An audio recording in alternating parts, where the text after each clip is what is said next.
بسم اللہ الرحمن الرحیم۔ صرف 5 منٹ کا مدرسہ قرآن و حدیث کی روشنی میں 260واں دن 20 رمضان المبارک۔ نمبر 1، اسلامی تاریخ۔ مسجد قباء کی تعمیر۔ مدینہ منورہ سے تقریباً 3 میل کے فاصلے پر ایک چھوٹی سی بستی ہے جس کا نام قباء ہے۔ یہاں انصار کے بہت سے خاندان آباد تھے اور کلثوم بن حدم ان کے سردار تھے۔ ہجرت کے دوران حضور صلی اللہ علیہ وسلم نے پہلے یہیں قیام فرمایا اور کلثوم بن حدم کے گھر میں مہمان ہوئے۔ حضور صلی اللہ علیہ وسلم نے یہاں اپنے مبارک ہاتھوں سے ایک مسجد کی بنیاد ڈالی جس کا نام مسجد قباء ہے۔ مسجد کی تعمیر میں صحابہ رضی اللہ عنہم کے ساتھ ساتھ آپ صلی اللہ علیہ وسلم خود بھی کام کرتے تھے اور بھاری بھاری پتھروں کو اٹھاتے تھے۔ ایک صحابی رضی اللہ عنہ نے یہ شعر کہا، لئن قعدنا والنبی یعمل لذاک منا العمل المضلل۔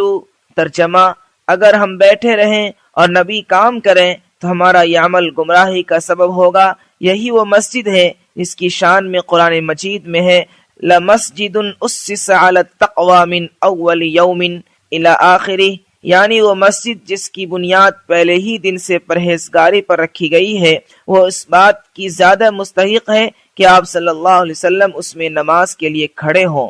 اس میں ایسے لوگ ہیں جن کو صفائی بہت پسند ہے اور خدا پاک و صاف رہنے والوں کو پسند فرماتا ہے۔ حضور صلی اللہ علیہ وسلم یہاں 14 دن قیام فرما کر جمعہ کے دن مدینہ طیبہ کے لیے روانہ ہو گئے۔ نمبر 2، حضور صلی اللہ علیہ وسلم کا معجزہ، اونٹ کا آپ صلی اللہ علیہ وسلم سے شکایت کرنا۔ ایک دفعہ رسول اللہ صلی اللہ علیہ وسلم ایک انصاری کے باغ میں تشریف لے گئے۔ وہاں ایک اونٹ کھڑا تھا۔ رسول اللہ صلی اللہ علیہ وسلم کو دیکھ کر بلبلانے لگا اور اس کی دونوں آنکھوں میں آنسو ڈبڈبا آئے۔ رسول اللہ صلی اللہ علیہ وسلم نے قریب جا کر اس کے سر اور کنپٹی پر ہاتھ پھیرا تو وہ چپ ہو گیا۔ آپ صلی اللہ علیہ وسلم نے دریافت کیا کہ یہ کس کا اونٹ ہے؟ تو ایک نوجوان انصاری صحابی آئے۔ آپ صلی اللہ علیہ وسلم نے ان سے فرمایا، کیا تم ان جانوروں کے بارے میں اللہ سے نہیں ڈرتے جن کو خدا نے تمہارا تابع بنایا ہے؟ اس اونٹ نے مجھ سے شکایت کی ہے کہ تم اس کو بھوکا رکھتے ہو اور اس کو تکلیف دیتے ہو۔ نمبر 3، ایک فرض کے بارے میں، سب سے پہلے نماز کا حساب۔ رسول اللہ صلی اللہ علیہ وسلم نے فرمایا، قیامت میں سب سے پہلے نماز کا حساب کیا جائے گا۔ اگر وہ اچھی اور پوری نکل آئی تو باقی اعمال بھی پورے اتریں گے، اور اگر وہ خراب ہو گئی تو باقی اعمال بھی خراب نکلیں گے۔ نمبر 4، ایک سنت کے بارے میں، نیا لباس پہننے کی دعا۔ رسول اللہ صلی اللہ علیہ وسلم نے فرمایا، جو بندہ نیا کپڑا پہنے اور کہے الحمدللہ الذی کسانی ما اواری بہ عورتی واتجمل بہ فی حیاتی۔ ترجمہ، تمام تعریفیں اس اللہ کے لیے ہیں جس نے مجھے وہ لباس عطا فرمایا جس سے میں اپنا جسم چھپاتا ہوں اور اپنی زندگی میں زیب و زینت حاصل کرتا ہوں۔